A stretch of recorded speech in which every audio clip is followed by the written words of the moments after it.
আশা করি সবাই ভালো আছেন। চলে আসলাম আরেকটি ভুয়া ভিডিও নিয়ে, ফেসবুকে ভাইরাল হওয়া আরেকটি ভিডিও নিয়ে চলে আসলাম আজকে।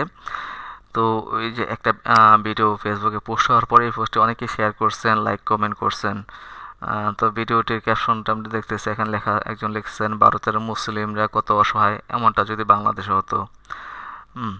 আহা, হিন্দুদের যুদ্ধ কত দূর আর।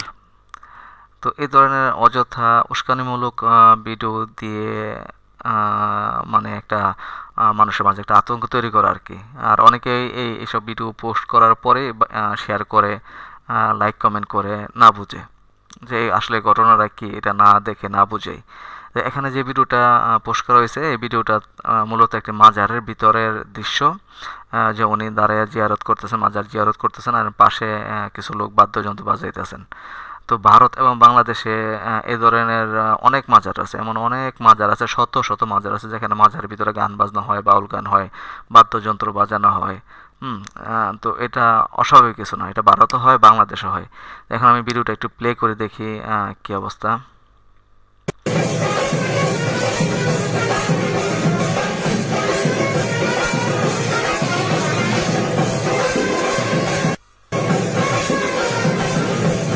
ওই যে পাশে একজন লোক মোমবাতি না কি জানি ঘটাইলো, এখানে বসে রয়েছে উনি, আর এটা মাজার, বোঝা যায় একটা মাজার একটা অংশ। আর উনি জিয়ারত করতে দাঁড়ায়, আরেকজন ওই যে পাশে দেখেন উনি কিছু একটা দিতেছেন, পানি দিয়ে কি জানি করতেছেন ওখানে, মোমবাতি জ্বলাইছেন আর পানি খাইতেছেন ওখান থেকে নিয়ে, মনে হয় হ্যাঁ, পানি খাইতেছেন মাজার ওখান থেকে নিয়ে, নিয়ত করে হয়তো খাইতেছেন পানি। আর এখানে ওরা বাদ্যযন্ত্র বাজাইতেছে, এরকম দৃশ্য, এরকম বাদ্যযন্ত্র মাজারের ভিতরে বাংলাদেশে হয়, গান বাজনা মাজারে ভিতরে বাংলাদেশে এরকম অনেক মাজার আছে যেখানে এবং মাজারের ভিতরে গান বাজনা হয়। তো এটাকে কি করলো ভারতের মুসলিমরা, কত অসহায় বলে একটা বিশৃঙ্খলা তৈরি করার জন্য একটা ভিডিও পোস্ট করলো। এবং এই ভিডিওটা দেখেন, আমি উপরেও যে দেখেন এখানে অনেক কয়েকটা, এক দুই, এখানেও দেখেন এই যে উনি নিজের আইডি থেকে পোস্ট করছে, এটাও নিজের আইডি থেকে পোস্ট করছে, এটাও নিজের আইডি থেকে পোস্ট করছে, রুমা আক্তার।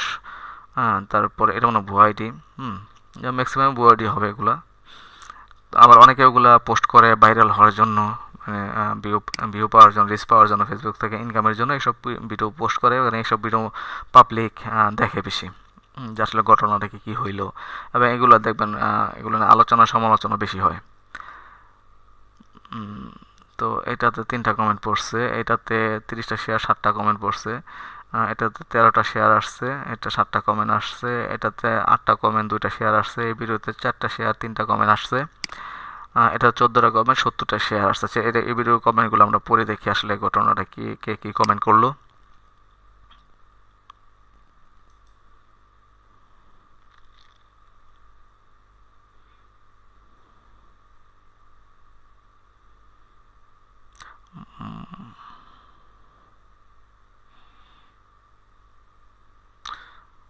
এক জায়গায় লেখছে, আল্লাহু আকবার, does she not pray or visit this Shirini? Good afternoon, your post is very beautiful, but best wish.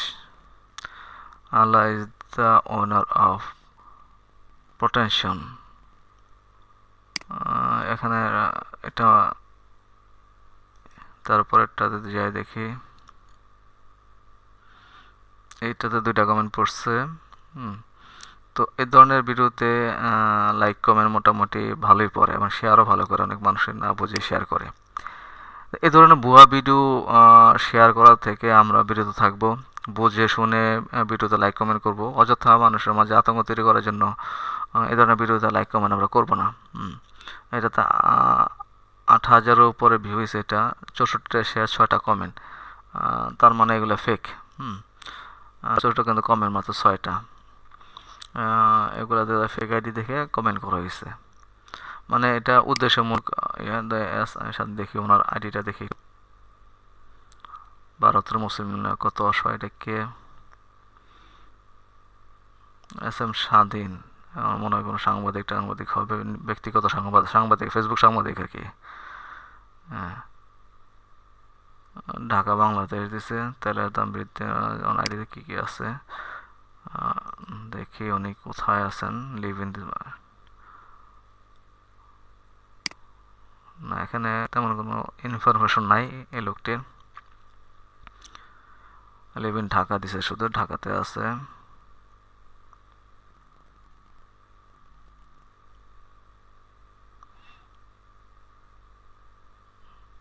Journalism নামে কোনো ইউটিউব চ্যানেল মনে কাজ করে, চাকরি করে সম্ভবত। তো এই ধরনের লোকও যদি এরকম ভুয়া পোস্ট শেয়ার করে, তাহলে আসলে তো জাতির 12টা বেজে যাব। হ্যাঁ, তো এগুলা যদি সাংবাদিক হয়, তা তারা যদি একটা পোস্ট করার আগে জাস্টিফাই না করে আসলে এটা কেমন বা কোত্থেকে আসলো এই পোস্টটি, কে করলো, এটা যদি ভেরিফাই না করে তারা পোস্ট করে দেয়, তাহলে সাধারণ পাবলিক কি করব?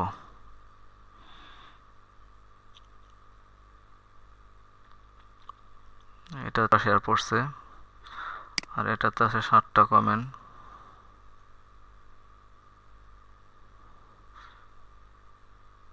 আল্লাহ তুমি হেদায়েত দান করো, আল্লাহ আপনি এই জালেমদেরকে বোঝা বানিয়ে দাও, আল্লাহ আমিন।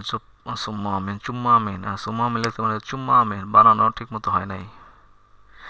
আচ্ছা যাক, যাই হোক, তো আমরা এই ধরনের ভুল এবং ভুয়া পোস্ট, শেয়ার, পোস্ট এবং লাইক কমেন্ট থেকে বিরত থাকবো।